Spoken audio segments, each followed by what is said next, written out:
There were two occasions a year or so prior where one of those where I had a recruiter ping me on LinkedIn and I said, yeah, sure, I'll talk to you. And it was for, I think, L3 over in Melbourne, Florida. And talked to them and it just didn't go anywhere. It just kind of fizzled out. And then Celestica, another big company, pinged me and I went on about 7 interviews and then, never heard back ever from them. And I wouldn't say I was too serious at the time. It was more or less just, hey, I got a job and what do you guys have kind of thing. And then I think it was late last year, I just said, it's 20 years in, told my wife, it's time for me to start looking for something else. And then talking to a good buddy of mine, said, hey, why don't you reach out to these guys? And so, that was like March or something time frame, March or April, because then COVID hit in March. And then in July,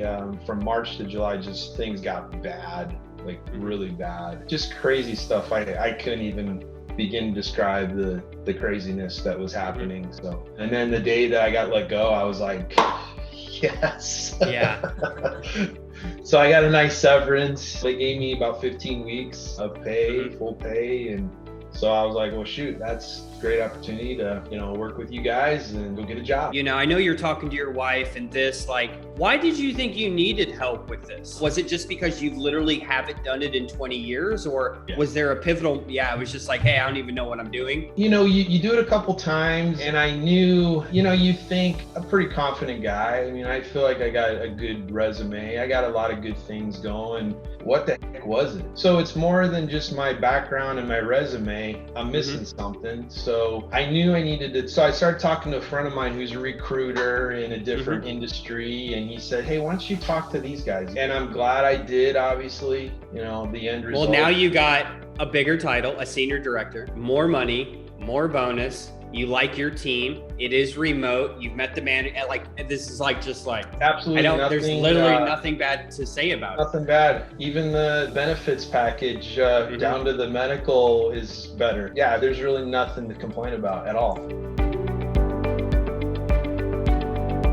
Resume, LinkedIn was a big part of it. Just having an advocate, somebody that is in my corner. I view you guys, you're on Bret's team, right? I could rely on you. If I needed something, I knew I could always pick the phone up, email. I mean, you guys both at various times, I had questions, you'd answer them. That helps because that gives you a little bit of confidence, right? And that's what this whole thing is about, is the mindset and the confidence. You had to show up, you had to go on interviews, we had to prep you. And if you're wondering, how it happened for Bret, we optimized your profile, someone found you online, but that ain't good enough. It's not just enough to have that resume, because I still remember how much time we interview prepped and we were talking that, I'll never forget that, talking about results. You were talking about how you made changes at Honeywell and how you did a couple things. And then I said, well, what happened because of that? And you're like, oh yeah, no big deal. I just saved $10 million a year. I'm like, you might want to tell people that. That's pretty impactful, Hey, what advice would you have someone, Bret, whether they've had more than one job in 20 years,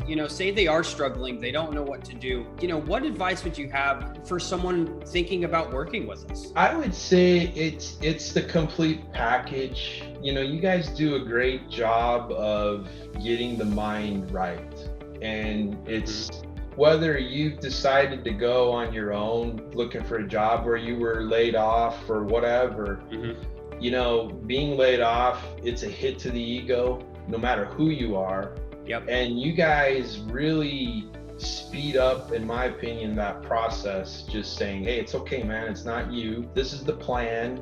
Let's go execute it. And I like the fact that you really drive home that, hey, every day, every week, every month, you got a plan. Let's go execute it. Some days you may not hit the way you want. That's okay. Then the next day, let's hit it hard again. I mean, that's for me what I did. I mean, I had a plan every day. I'd go do it. Some days I didn't hit it and I'd kick myself like, what the hell was I doing? I gotta get back on this. And then just not getting caught up in the drama, the day-to-day drama. If you're let go from a job, right? How could you not feel depressed, frustrated? And if you're by yourself, what's the immediate thing? Number one, fight or flight flow. Number two, I'm probably not going to, you're a director at Honeywell. Am I going to be able to be another director at another company? Do I need to take a step down? You start thinking about all these things. It's overwhelming. It is. It doesn't matter who you are. And I like the calls are helpful because then you hear other people's story. You guys are positive. You see other people getting offers and you're like, hey, okay, there is life out there. There's good things. People are getting jobs. People are getting jobs. Yeah. That's a huge help. Did I go to every call? No, there was a lot of calls I didn't go to, but I felt like I always had you guys there. I didn't need to go to every single call. And that was the way I operate. Yeah. I think you guys do an excellent job of just keeping the mind right. The resume, the LinkedIn, and the mind. That's it right there, in my opinion. I mean, not that everything else is not important, but I felt like after I'd been on so many interviews, like this last one was like, let's do it. It was super I'm quick. ready to roll. What was really great about this last one? You didn't have to do 14 interviews. So in closing, man, how do you feel? Because I know you called me at like 8:00 at night, super excited. I'm like, I think Bret might have got an offer in. You always hope it happens, that you hope that day comes, and then it still feels like I gotta pinch myself because I'm like, man, it's crazy. I feel great. I mean, and I'm like, man, I gotta wait till December 7th now to start. I'm ready to go. I wanna jump in there, and that's a great feeling. And I haven't talked much about it, but just the culture for me was number one. Down to the simplest things, like when I talked to the finance VP, the CFO, the way he carried himself and talked about how, hey, if we're not hitting goals, this is what I want to see. And it's the kind of thing that I always wanted. The mindset at Honeywell was, oh, you're not hitting your goal, I'm just going to up it 10% more, and I don't care if you fail. The way he approached, I respected. And that was just one little conversation him and I had. And the culture to me feels like my kind of place. So excited. Wish you the best of luck. Obviously keep in touch with us. Absolutely. And yeah.